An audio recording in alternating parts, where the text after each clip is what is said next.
गरुडगमन तव चरणकमलमिह मनसि लसतु मम नित्यम् गरुडगमन तव चरणकमलमिह मनसि लसतु मम नित्यम्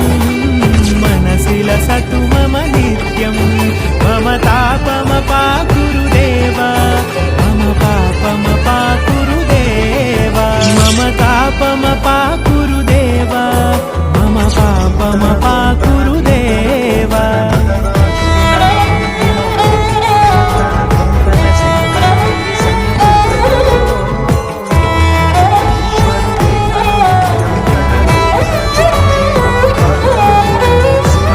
जनयन विधिनमुचिहरण मुख विबुध विनुत पद पद्मा जल जनयन विधिनमुचिहरण मुख विबुध विनुत पद पद्मा